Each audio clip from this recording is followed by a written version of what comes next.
بسم الله الرحمن الرحيم. الحمد لله رب العالمين، والصلاة والسلام على سيدنا وعظيمنا وحبيب قلوبنا وشفيع نفوسنا أبي القاسم محمد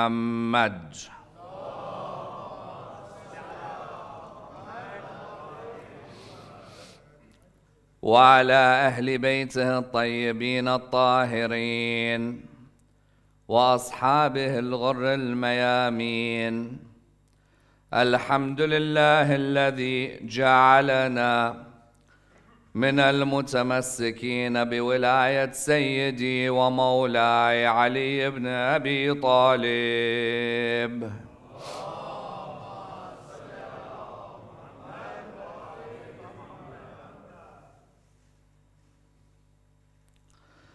الحمد لله الذي هدانا لهذا وما كنا لنهتدي لولا أن هدانا الله.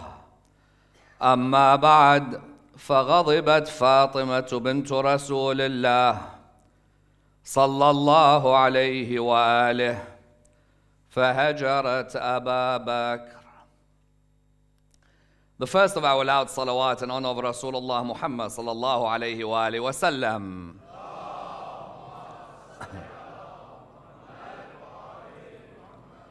A second even louder salawat in honor of Imam Amir al-Mu'mineen alayhi salam.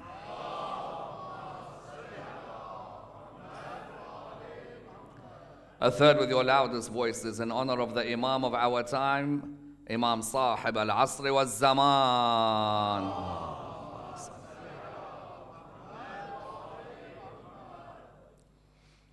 Respected scholars, brothers and sisters, Assalamu alaikum wa rahmatullah wa barakatuh.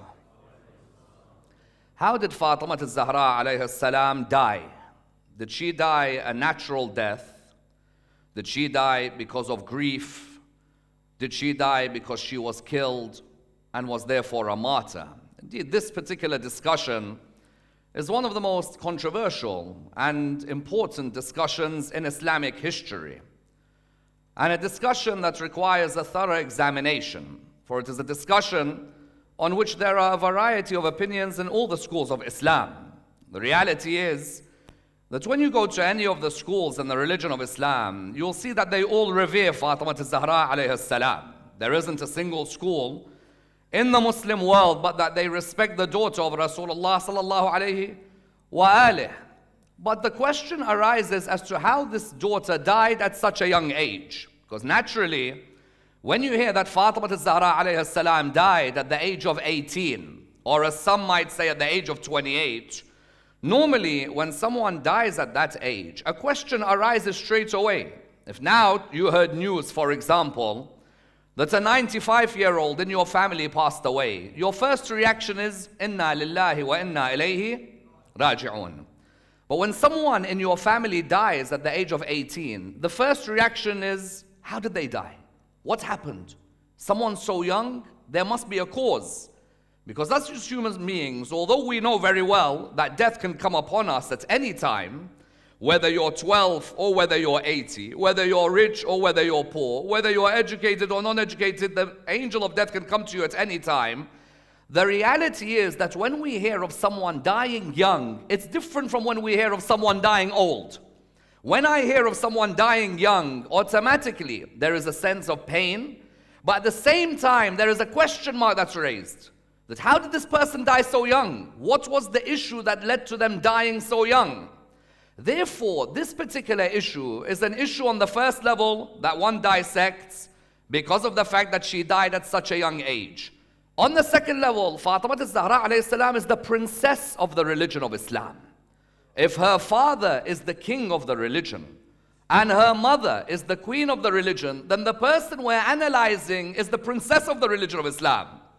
Because when a person says someone has died at 18, or they've died at the age of 27 or 28, a death is without a doubt something tragic. But not everyone's death is the same in this world. You can never compare someone who dies today to the death of Imam al-Hussein alayhi salam at Karbala. Both have died. Both may be tragic, but the loss of one is different to the loss of other. The loss of a member of the household of Rasulullah sallallahu alayhi wa is in a way the loss of the risala of God embodied in a human being. Therefore, on the second level, when I examine how Fatima Zahra alayhi salam died, I'm examining not just any Arab personage. I'm examining somebody who has one of the highest statuses in the religion of Islam. If I now, for example, go to any school of the religion of Islam, they'll always say to you one line in particular, that there are 4 women of Jannah. Who are they? Maryam, Asiya, Khadija, and Fatima alayhi salam. So therefore, when we look at it on the second level, we are not dissecting an issue related to anyone. Today in Bradford, someone dies, we go and do a janazah for them, we go and do the salat al-mayyit, and they move on. When the daughter, no, not just the daughter, when a person whose happiness is the happiness of Rasulullah, whose sadness is the sadness of Rasulullah, whose anger is the anger of Rasulullah sallallahu alayhi wa alayhi, that person automatically is a fundamental part of the religion of Islam. That's on the second level. On the third level, this particular topic highlights that Islamic history can have a number of readings, not just one reading. What do I mean? Reality is that in the 2 billion Muslims who live in this world today, there are some who might believe in one historical conclusion, and there are others who may reach another historical conclusion. Islam as a religion does not force you to have to believe in the same historical conclusion. The reality is that when I look in the Muslim world today, there may be certain issues historically that you may have 2 readings on. On a very basic level, it may be a Sunni reading and a Shia reading. But that's very basic. Why? Because even within the Sunni reading, there could be difference of opinion on a historical issue. And even within a Shia reading, there could be a difference of opinion on a historical issue. On the base level, if I look, for example, in the Sunni world, I may come to a historical incident or a historical personality or a historical source in the Sunni world that the Sunni world differs over. When they differ over, what does it show you?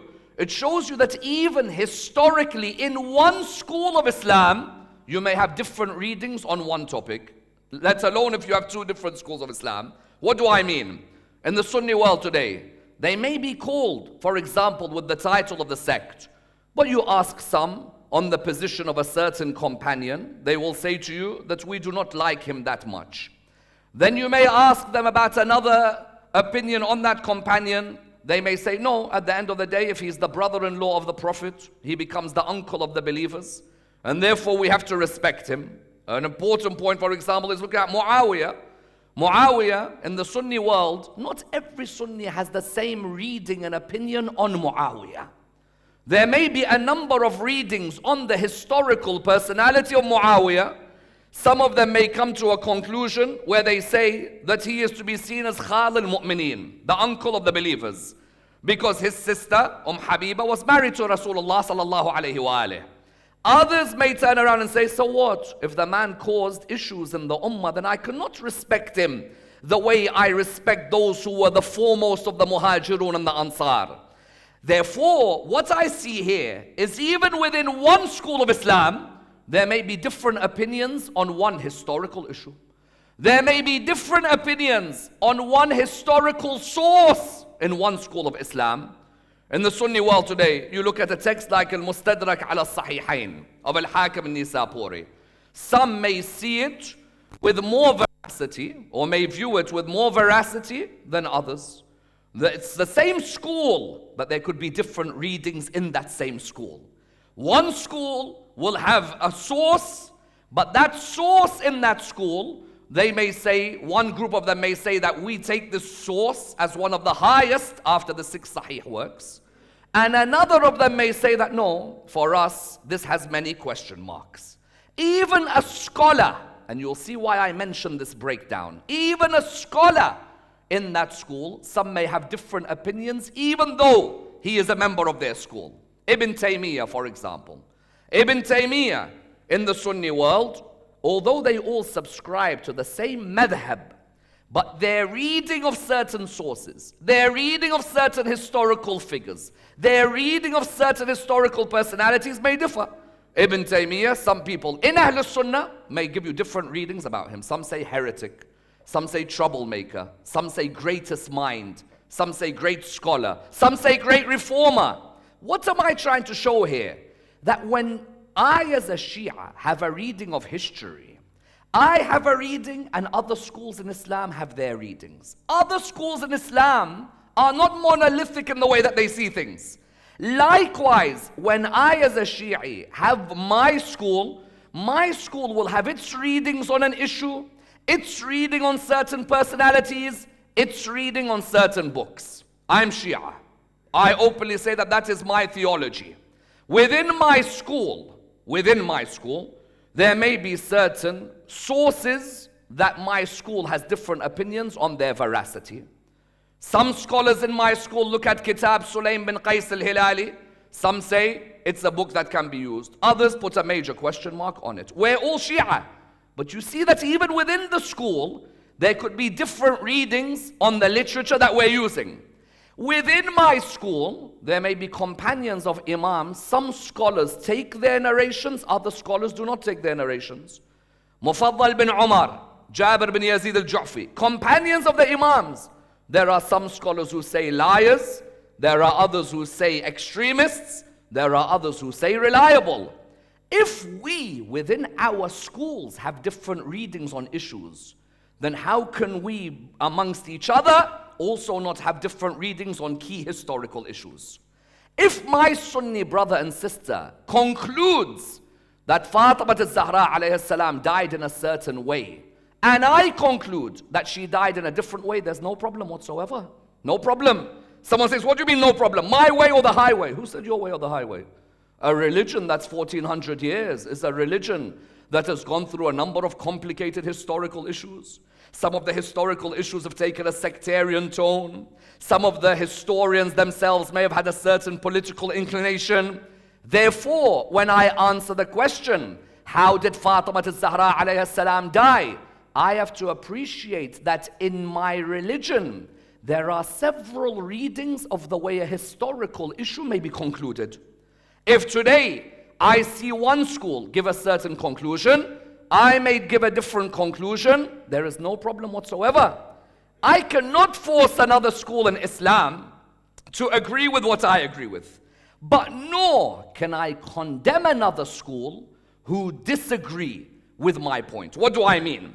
If I conclude as a Shi'i on a certain historical issue, just because I am giving my reading that may be sensitive in its nature because of certain personalities, you cannot turn around to me and say, you heretic, you kafir, you zindiq, you people are the worst. No, you have your reading, I have my reading. You have your sources, I have my sources. If I want to conclude on a certain issue, you cannot tell me Islam has only one reading of history. Within your own madhab, you have different readings. So how can Islam be one? How many of you have heard the hadith? اختلاف أمتي رحمة. The differences of opinion in my ummah is a blessing. Have you heard that hadith or no? That hadith is a hadith that's normally used when? It's normally used when people discuss Hanafi, Maliki, Shafi'i and Hanbali. You all agree? How many times do you hear, you ask someone, what type of Muslim are you? They say, I'm Hanafi. You ask someone else, what are you? He says, Maliki. You ask someone else, what are you? It says, Shafi'i. You ask someone else, what are you? It says, Hanbali. When you say, but hold on, Islam is one, they say, brother, Rasulullah sallallahu alayhi wa alayhi, he said, difference of opinion in my ummah is a rahmah. So how comes when the Shia has a difference of opinion, he becomes a heretic? If you're saying that difference of opinion in my ummah is a blessing, MashaAllah, look at the many different ways that lead to Rasulullah sallallahu alayhi wa alayhi.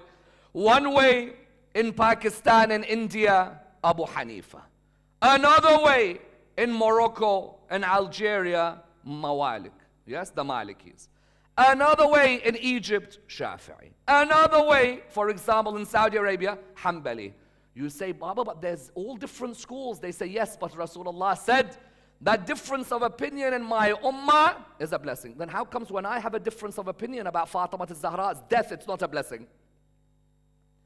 How many times when you want to give your reading on the basis of sources, here's the sources I have in front of me, you have a conclusion as a Muslim, and I have a conclusion as a Muslim. I may have concluded that Bibi Fatima died in this way because I keep asking one question: how does an 18-year-old die all of a sudden? What is it? She died of what? Electric shock? She died because she was stabbed? She died because someone suffocated her? I ask you one question: how did Fatima Zahra, the 18-year-old, suddenly die? If you turn around to me and give your answer, I have no problem. If I have an answer different to your answer, then you should respect me as well. When you, for example, say that Abu Talib is a kafir, you know other schools in Islam, their reading of the literature is that Abu Talib, father of Imam Ali, alayhi salam, died as a kafir. No problem, I don't have an issue. But if I conclude the kufr of someone, then am I allowed, or is it just you who's allowed? If I'm not allowed, who gave you the monopoly to dictate what should be allowed in Islam and what shouldn't? Who gave you the monopoly? Since when were you given the monopoly? The monopoly on Tawheed in the Quran. The monopoly on Nubuwah in the Quran. The monopoly on Qiyamah in the Quran. The monopoly on historical issues comes back down in many cases to ijtihad. You have your ijtihad, I have mine. You have your sources, I have mine. You have your literature, I have mine. Therefore, when someone comes and asks you the question, or you're in a discussion, and someone comes and says to you, what is your opinion about how Fatima Zahra alayhi salam died? You shouldn't shy away. Your first answer should be, brother, if you believe that difference of opinion in the ummah is a blessing, then you have a difference and I have a difference. Same way, you may have difference of opinion when it comes to schools of fiqh. I may have a difference of opinion when it comes to the issue of history. Now, I'm not going to deny, before I begin this analysis, I'm not going to deny that sometimes our theology has an effect on the way that we look at history. I won't deny, whether you are Sunni or you're Shia. Someone says, what do you mean?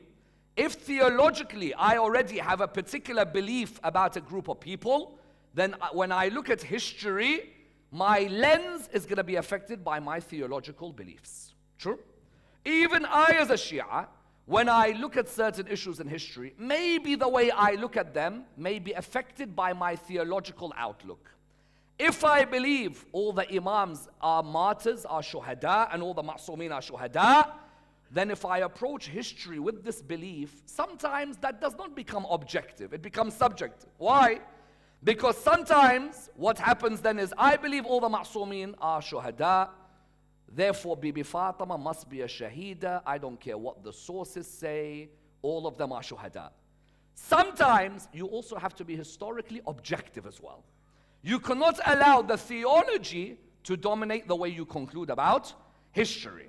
Therefore, when I come to examine the issue, how did Fatima Zahra alayha salam die? I want to look at all the opinions of the schools of Islam. 18-year-old when she dies is not like a 95-year-old when they die. 95-year-old, inna lillah wa inna ilayhi raji'un. 18, what happened, bro? How? When? Why? Tell me. Let us tonight, in this first night, examine the question, how did Fatima Zahra alayha salam die? And I'd like to look at all the opinions that exist within the Sunni school and within the Shia school, and the objections that are sometimes raised in regarding the conclusions of all of these. The first opinion as to how did Fatima Zahra die is, of course, the Sunni opinion. What's the Sunni opinion? Sunni opinion is that Fatima Zahra alayhi salam died of a natural death. Naturally. She died at the age of 28 or at the age of 18, depending on which sources you go to. And that the daughter of Rasulullah just died all of a sudden. When you say died all of a sudden, you say, but she's so young. When someone so young passes away, surely there has to be some sort of other issue involved. They say, what's the problem? At the end of the day, many die young, and it's a good point. that whether it's today or whether it's in the past, there are many who have died young. How many of you who are watching this lecture have at one stage or another lost the best friend of yours, or a close friend, or a family member in their teens? It happens. Their argument is that Fatima Zahra died young because in Arabia, lots of people were dying young.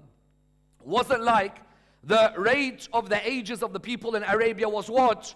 It wasn't like it was something where people were living until old age. She had sisters, Fatima Zahra alayhi salam, a sister called Zainab, and a sister called Ruqayya, and a sister called Kulthum.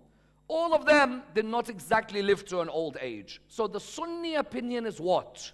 Sunni opinion, if you ask any of the Sunni ulama in the world today, Fatima Zahra alayhi salam, how did she die? Say, brother, died a natural death.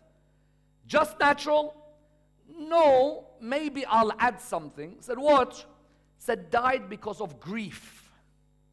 Many of us have grieved, but I don't know how much grief results in death. There are many of us who have lost our parents because they say that Fatima Zahra alayhi salam lost Rasulullah sallallahu alayhi wa. And when she lost Rasulullah, Rasulullah himself told her. Rasulullah said to her that Fatima, he said something to her. Aisha narrates that Rasulullah said something to her. Fatima Zahra began to cry. And then Rasulullah said something to her and she began to smile. When they asked her, Fatima, why are you crying and then you're smiling? She said, I cried because he told me he's going to die. And I smiled, which by the way, I don't believe in this hadith. And I have my reasons not to believe. Because when Fatima Zahra knows what's going to happen to Imam Ali, she'll never smile. But anyway, let's go with the hadith. Go with the flow. Why not?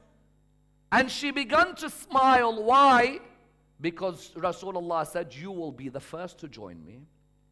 So what do they say? They say, look, her grief, that after Rasulullah died, you all know how much she cried. And you all know how big a loss Rasulullah sallallahu alayhi wa is. How big is the loss of Rasulullah? There is no greater loss in Islam than the death of Rasulullah sallallahu alayhi wa sallam.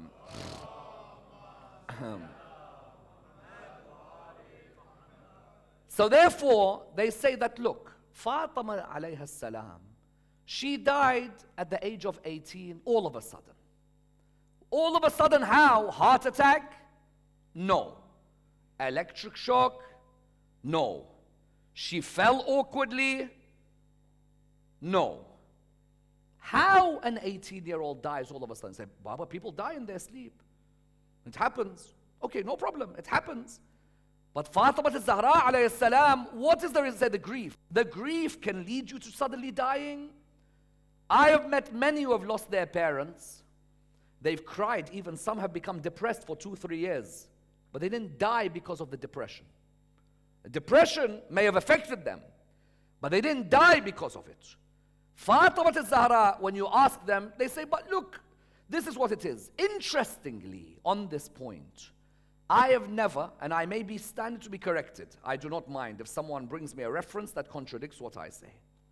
I have never, ever found a hadith from anyone that said Fatima Zahra alayhi salam died naturally because of grief. Never. Never. If there was someone who came forward and said that Fatima Zahra died naturally because of grief, then I would look at it and say, well, I could see the argument. No. The argument is just simply, they say, well, we don't need to say it. Why? Because if an 18-year-old dies like that, you don't need to say she died naturally. Yes?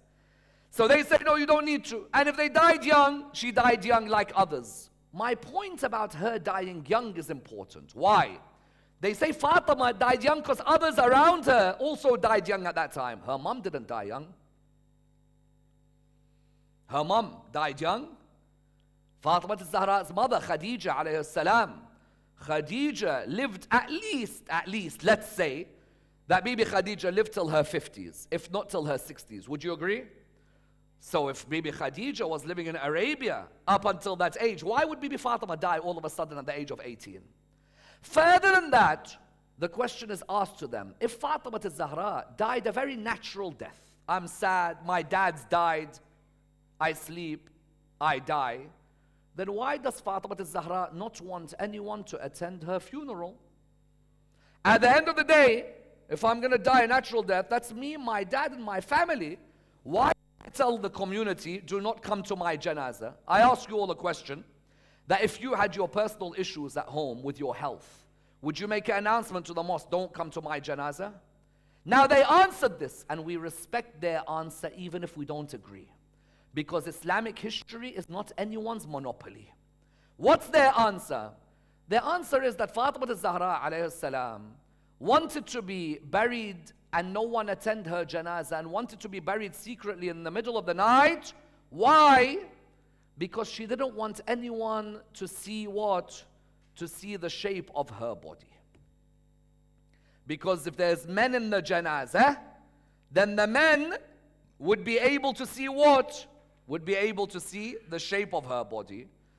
We reply by saying that at the end of the day, Fatima Zahra alayhi salam, even before she died, she had made arrangements for her kafan and even for the box in which she would be carried. So if I made arrangements for my kafan and the box where I would want to be carried, then I have not got any worries about mahram or na-mahram coming near my body. True? Because whether I'm a male or a female, if I'm in a box, aka coffin, aka whatever, you're never going to see the shape of my body at the end, are you? Therefore, the Sunni opinion was what? Number one, Fatima Zahra just died naturally at the age of 18 because of grief, like others who die naturally as well. What is the Shia reading on this issue? What do we as Shia conclude when it comes to what? When it comes to the death of Fatima Zahra alayhi salam. Important point I want everyone to focus here. In Sunni literature, do they discuss Bibi Fatima's last days? Yes, they do. Very clearly, yes, they do. In the literature of our brothers, Bibi Fatima's last moments are all mentioned. To the extent that the word matat is mentioned within the books of Ahlul Sunnah. She died. Interesting here is that when the word she died is written, there is a particular condition in which she died. What do I mean? Ammar Nakshawani died angry with so-and-so mosque. Ammar Nakshawani died angry with so-and-so family member.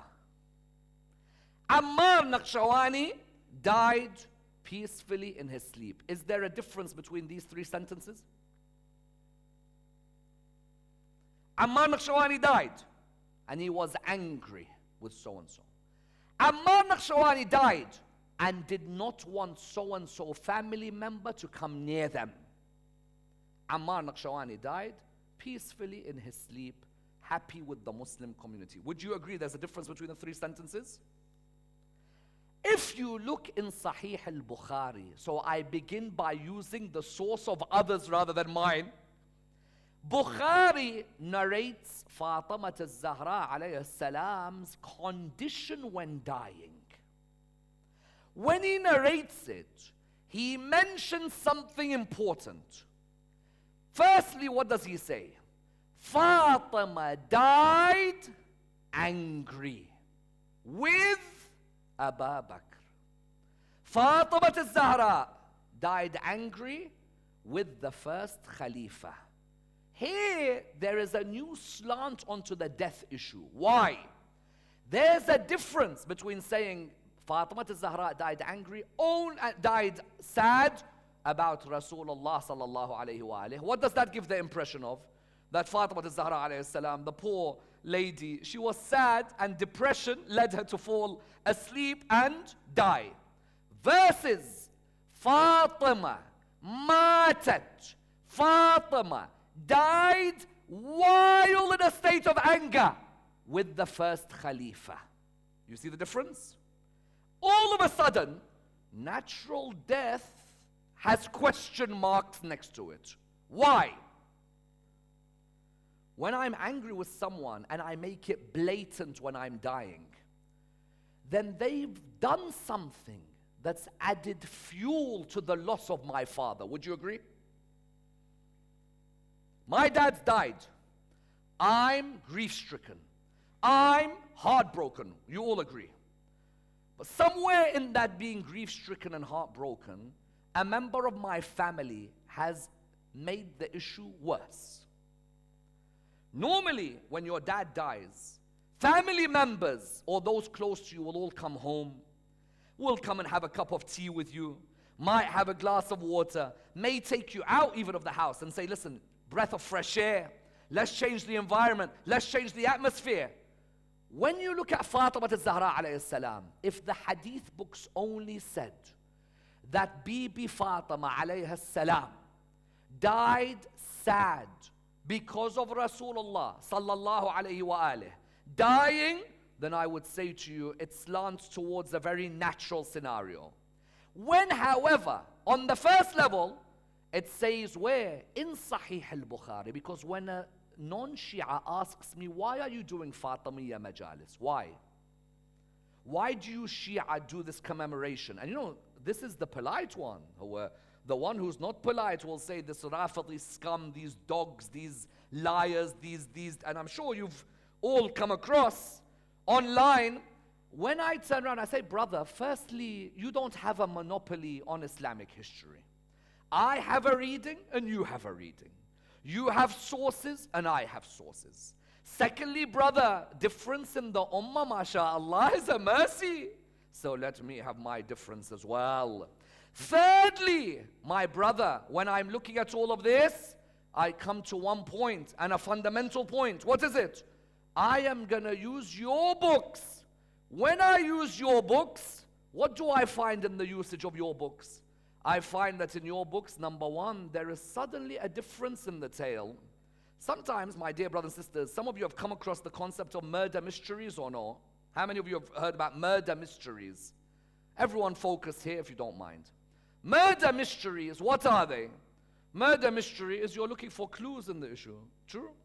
I'm looking for a clue as to where this particular event could have taken place. I am seeing that on the first level, a young lady dies. Someone saying we haven't got a clue how she died. Then I see that she is angry with so-and-so. Now, it's no longer a case of Fatima Zahra dying peacefully in her sleep, in my Shia opinion. Rather now, there is an issue that Fatima died angry with the first Khalifa. Why Fatima Zahra do you die angry? Number one. Number two, not just died angry. Died angry is one thing. Listen to what Bukhari continues to say. فغضبت فاطمة بنت رسول الله صلى الله عليه وآله وسلم اللهم صل على فهجرت أبا بكر غضبت هجرت. Sadly, we as Muslims have neglected the Arabic language. And I don't know what Allah will ask us on Qiyamah about this, but inshallah we improve. An Arab who knows their Arabic, when he looks at غضبت in Surah Al-Fatiha, I want everyone to focus here, please. Leave anything aside if you don't mind, I beg of you. In Surah Al-Fatiha, I ask all of you a question. فغضبت. Which word in Surah Al-Fatiha is a derivative of this word? All of you read Surah Al-Fatiha. فَغَضِّبَتْ اهدنا صراط الذين غير Well, half the problem in Salah, you know why we don't concentrate in Salah? What's half the problem? Is half of us don't even know what we're saying. Can you imagine, I'm in a class at school, the teacher's speaking French the whole class, and I'm expected to get an A and I can't even speak the language. Hence the teacher translates, true? I guarantee you a majority of Muslim world, if you ask them, what is غَيْرَ الْمَغْضُوبِ عَلَيْهِمْ وَلَا الضَّالِينَ, they say, bro, I've read it my whole life, I don't even know the meaning. Fatima فغضبت. Surah Al-Fatiha says, اهدنا الصراط المستقيم. Guide me, guide us onto the straight path. صراط الذين أنعمت عليهم. The path of those you have blessed. غير المغضوب عليهم ولا الضالين. Not those who are deserving of your anger, nor those who what? Who have gone astray. How many of you in your salah, when you've recited Fatiha, have ever in your life said it with that being in your mind? No wonder we pray quickly and we can't concentrate, because we sometimes don't even know what we're saying. I'm talking to you, oh God, for the next 15 seconds of my life, but I haven't got the foggiest as to what I'm saying in Arabic. And I will continue talking to you out of fear of hell, but I will never once ponder for 10 seconds about what I'm saying in Arabic. That's many of us, true? Without pondering. Here, we ask Allah, Ya Allah, guide me on the straight path, not the path of those who are deserving of your anger.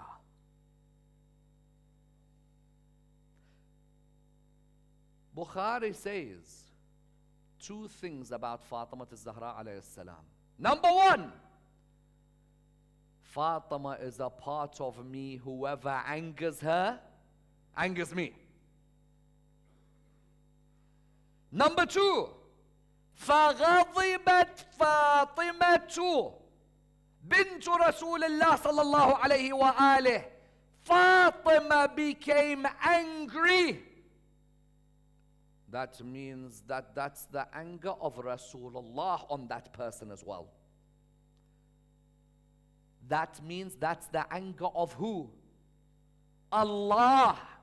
But not only did Fatima become angry, me and you, dad's died, we have a tiff at home. True? It can happen. We have a tiff. My dad's died, two brothers have a tiff. But you know what you do afterwards? You're like, bro, you know what? Come back here, let's have a hug. We're blood. True?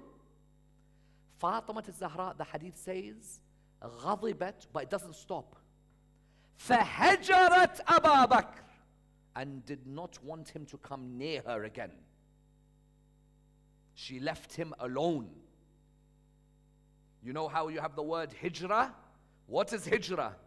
I'm moving from one to another, migrating. فهجرت أبا بكر.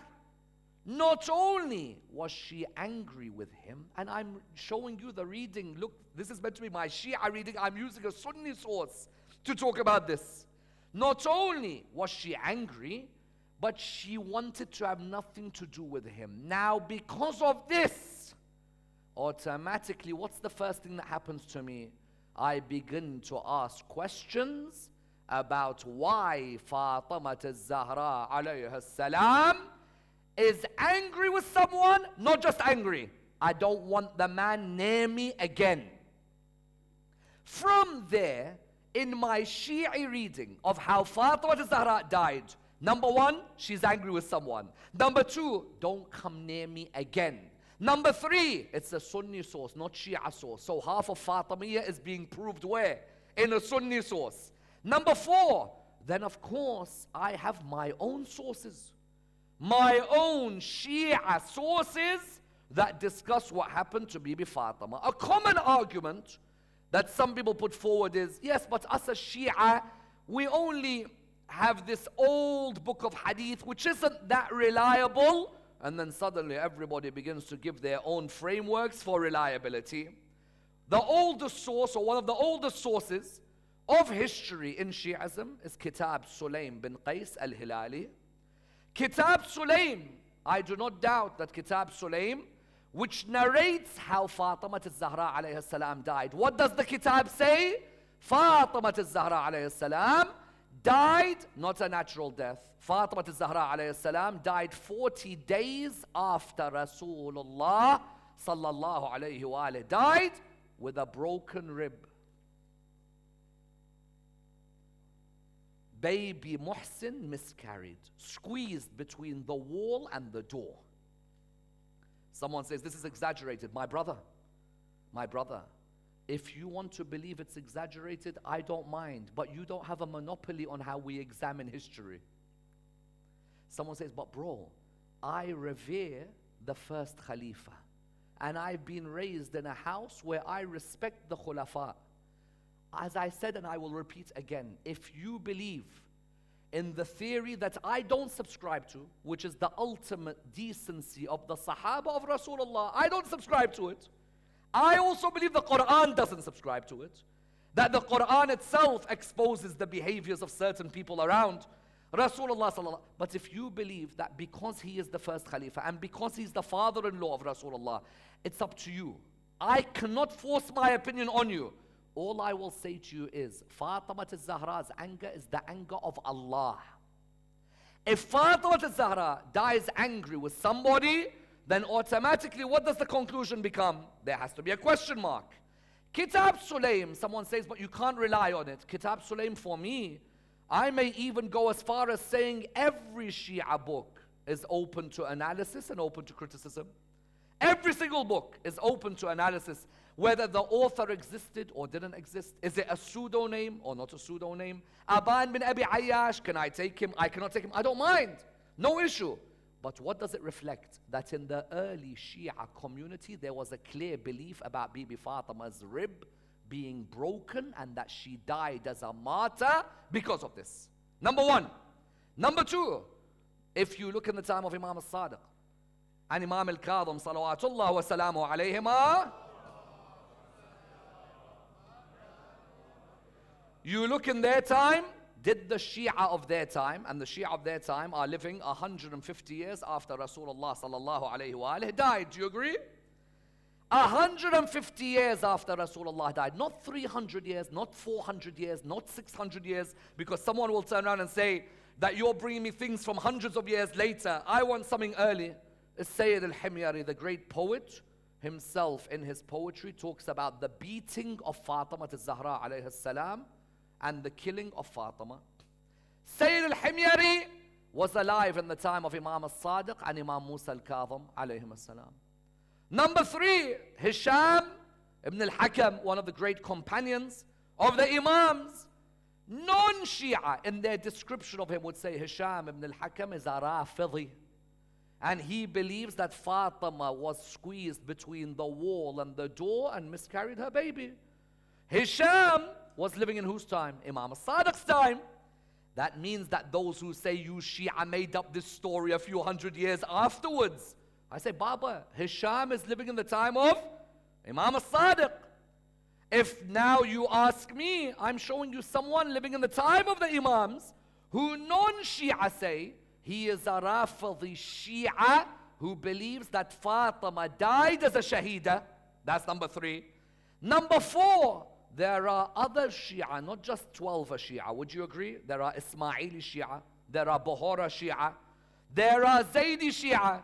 If you look at the great scholars of the Zaydi school, people like Ahmad ibn al-Hussein ibn Abi Hashim, or even Ahmad ibn al-Hussein al-Haruni, they discuss the opinion that Fatima Zahra did not die a natural death at 18. Fatima Zahra died with an attack that happened on her that led her to be angry with the first Khalifa and led her to tell him, I don't want you to come near me again. That's which school? Not 12. Zaydi Shia. Further than that, some say, but our great ulama, do they believe that Fatima Zahra truly was beaten and squeezed between the wall and the door? Yes. They say, which ulama? I'll list you some ulama. Of them, Shaykh al-Tusi, who is known as Shaykh al-Ta'ifa, the Shaykh of our school. You know the Hawza of Najaf? Hawza of Najaf is near its 1000th birthday.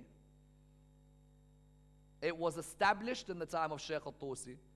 Shaykh al-Tusi, within his work, you find that in his discussion he mentions that our scholars all believe that Fatima Zahra alayhi salam, and you could see this within the Talqis, that our scholars all believe that Fatima Zahra alayhi salam was squeezed between the wall and the door, and that her rib was broken, and that she miscarried her baby. by the name of Muhsin or Al-Muhassin. Shaykh al-Saduq in Ma'ani al-Akhbar, Shaykh al-Saduq says, and that is the unanimous opinion of the Shia, that we say that Fatima Zahra died in this way. Allam al-Hilli, in his discussion of the work of Khawaja Nasir al-Din al-Tusi, mentions how Khawaja Nasir al-Din al-Tusi believed, and the incident of the door and the attack on the womb of Fatima Zahra alayha salam. How many have I mentioned?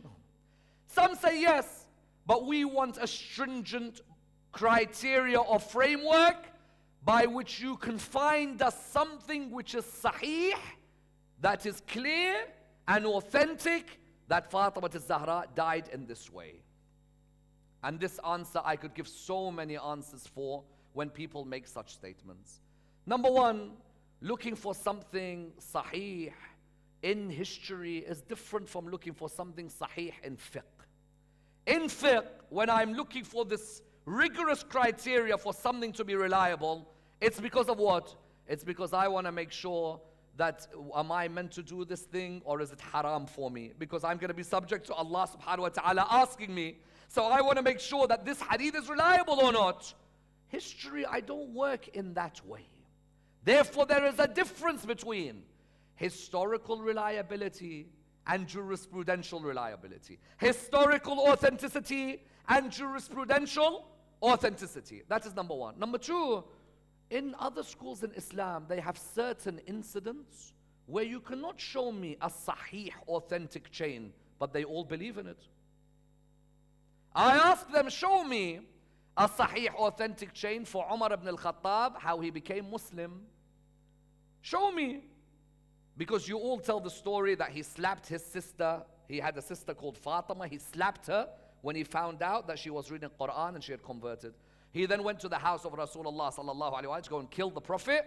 And mashallah, by the time he came out, he had converted to the religion of Islam. Show me authentically, where is this, the authenticity?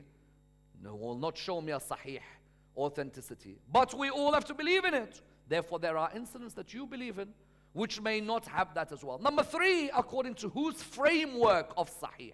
And why should I be subject to that framework? Everyone has different mabani on what they view as authentic and what's not. Even in Shi'ism, the Akhbari school for a period believed that the four canonical works were all authentic, in contrast to the Usuli school. So I may have found someone like Al-Astarabadi having a completely different criteria than, for example, Wahid al-Bahbahani. So even within schools, there are differences of criteria. Further than that, but I will still show you that in our works, yes, the incident may be narrated in a reliable, authentic manner, even though those who say sahih, they don't even know in some cases the difference between tawatur and sahih, and even sometimes that something da'if can still reach a level of authenticity. You find on this something very clear. What is it?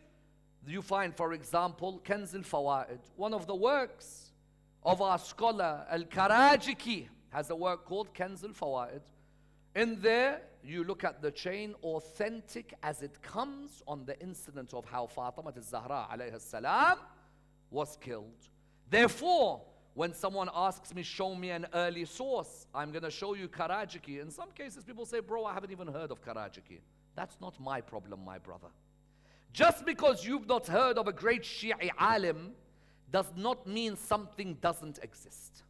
Within his work, you will find, therefore, what have I shown? Historians of the Shia narrated. Theologians of the Shia narrated. Companions of the Imams of the Shia narrated. I don't mind as well if we reach also another point, which is what? Do we know exactly, minute by minute, second by second, what happened to Fatima Zahra behind the door? No. And I think we'd be pretty naive to claim that we know exactly what happened between the wall and the door. Why? For what reason? Reality is, it's not something where it was like, listen, I'm gonna come to your house for a coffee. So if you don't mind, just answer the door for us. We're gonna sit in the living room for about 6 minutes.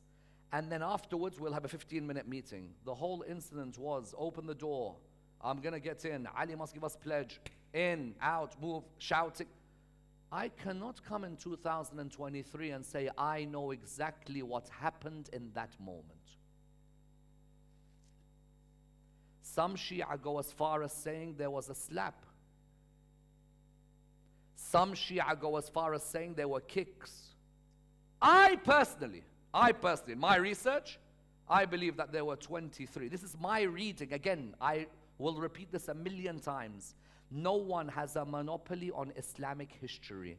My Sunni brother reaches a conclusion, I respect. Shia reaches a conclusion, I respect. My reading, 23 companions entered that house of Fatima with fire, ready to literally burn that house and take it down. That's my reading. And of them, some of the most famous companions of Rasulullah sallallahu alayhi wa alayhi. When I say this, someone might say, but brother, you cannot say that about the Sahaba. Brother, I have a reading of history and you have a reading. You cannot put a gun on my head and say there's only one reading of 1400 years. It's absurd. Even non-Muslims, when they hear someone saying, even today in postmodernism society, a postmodern society, you tell someone this is exactly what happened 2,000 years ago, he'll laugh in your face. Why? Because in postmodernity, not only do they doubt truth, they doubt absolute certainties, but on top of that, historically, you cannot say, I know exactly what happened. But you can find some conclusions. Which conclusions? That, and this will be my final point, that in Sunni books, they also mention the burning of the house of Fatima. I said there were two readings of Islam, Sunni and Shia. But even within Sunni, there is the reading of the attack on the house of Fatima Zahra alayhi salam. But, because sometimes your theological lens overtakes your historical objectivity, you will not allow the history to come in your way.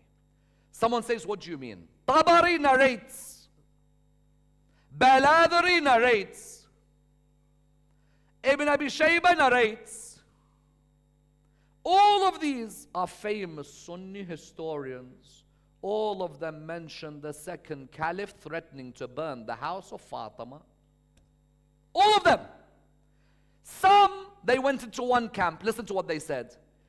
They said that he didn't say, I'll burn you. I'll burn the house on top of those with you.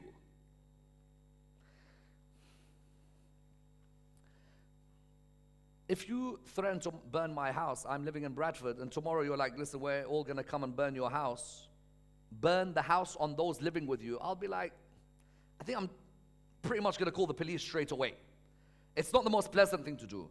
One group said he didn't threaten to burn her. He threatened to burn who? Burn the house. Another group said what? They said the government had every right to go into the house of Fatima and Ali because they may have had certain things that needed to be confiscated by the government of the time. No problem. But what am I saying here? When you ask me, how did Fatima Zahra die? And you say, you Shia, that's just in your books? Nah, bro. Number one, in your books, she died angry. Number two, she don't want him near. Number three, threat to burn the house. Number four, if Ali doesn't pledge allegiance, we're coming in. I don't need to be a rocket scientist. And I don't think it's too absurd for me to conclude Fatima Zahra did not die in her sleep because her dad died.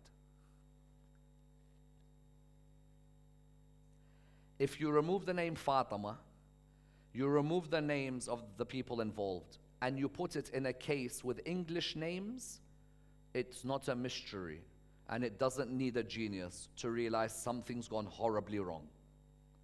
The daughter of Rasulullah sallallahu alayhi wa alayhi, in my reading, definitely did not just die in her sleep.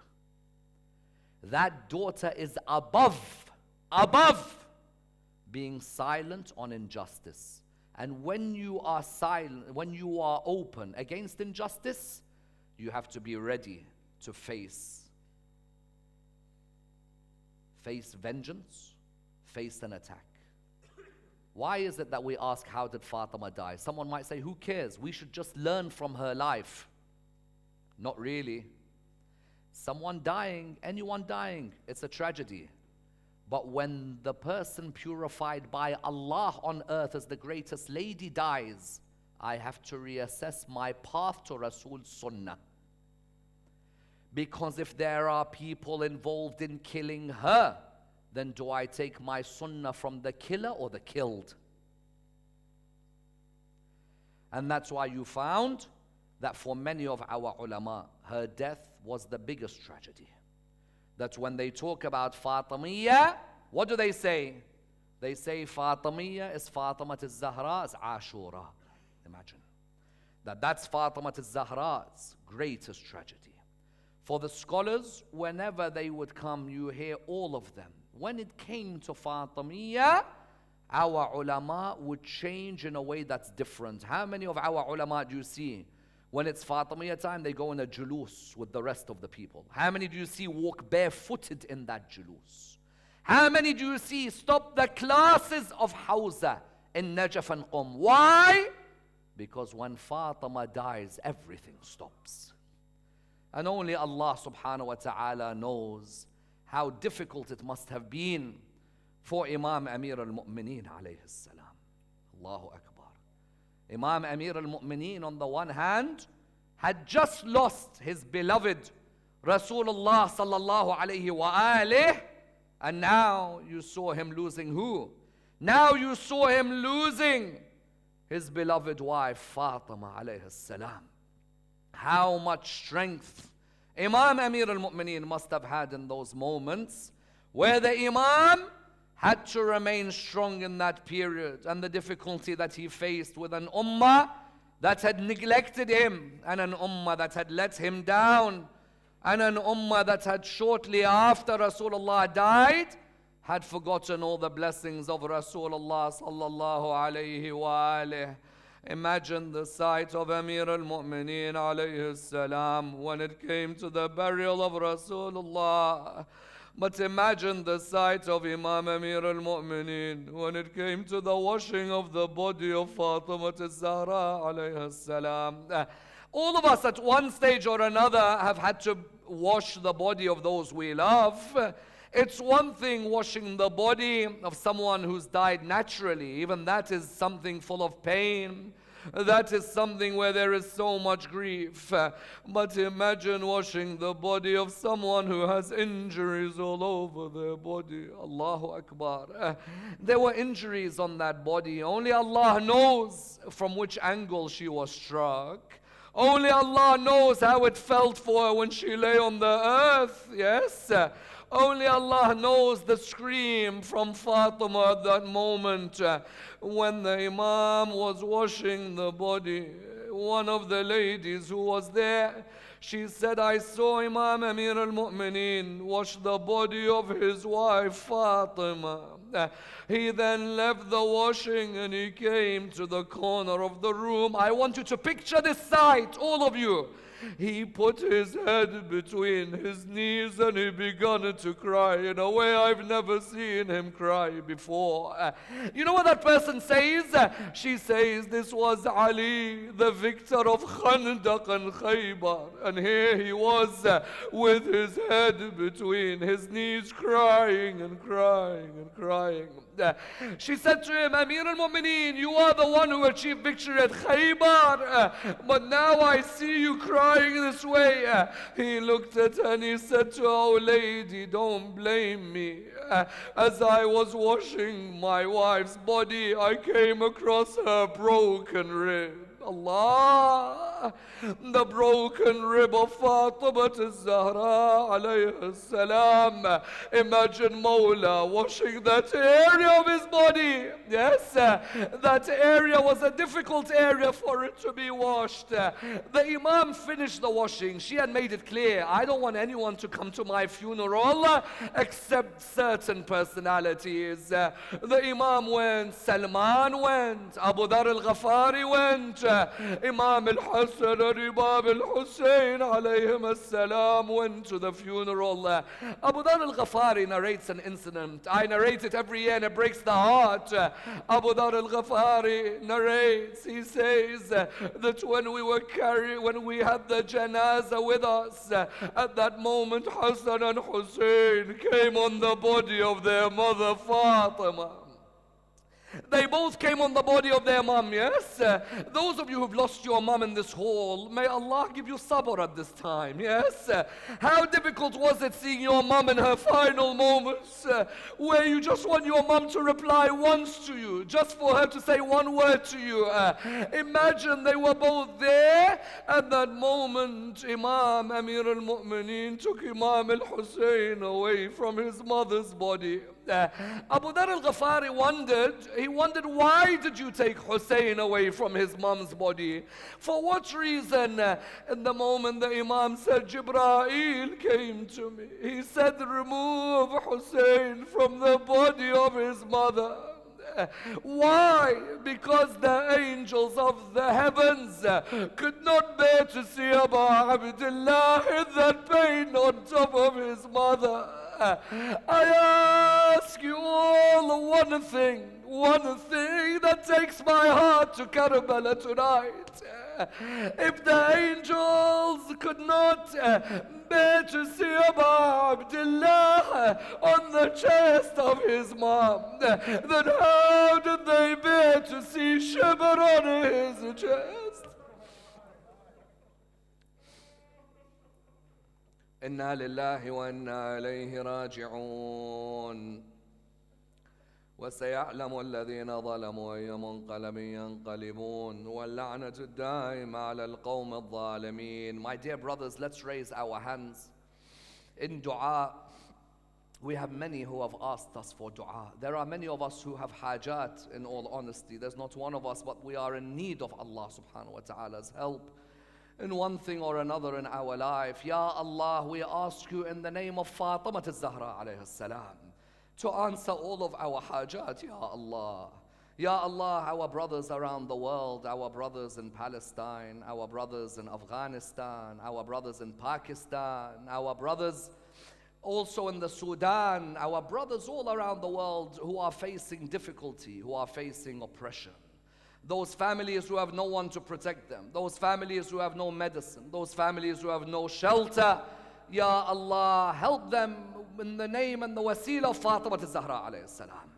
We pray to Allah subhanahu wa ta'ala for one of our brothers whose mother has cancer. He asked us, please, with a tear from your eye, recite the dua for my mother. She has cancer, she was told today.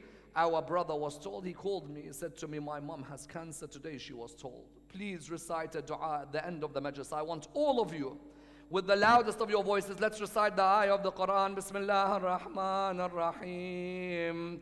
أَمَّن يُجِيبُ الْمُضْطَرَّ إِذَا دَعَاهُ. All together, please, louder. أَمَّن يُجِيبُ أَمَّن يُجِيبُ الْمُضْطَرَّ إِذَا دَعَاهُ أَمَّن يُجِيبُ الْمُضْطَرَّ إِذَا دَعَاهُ أَمَّن يُجِيبُ الْمُضْطَرَّ إِذَا دَعَاهُ. We pray to Allah subhanahu wa ta'ala for the originators of this majlis, Ark of Salvation, that Allah continues to bless them and to allow them to receive the shafa'ah of Fatima Zahra alayhi salam. We pray to Allah subhanahu wa ta'ala the Surah Al-Fatiha in honor of your marhumin and my marhumin and the marhumin of our listeners wherever they may be.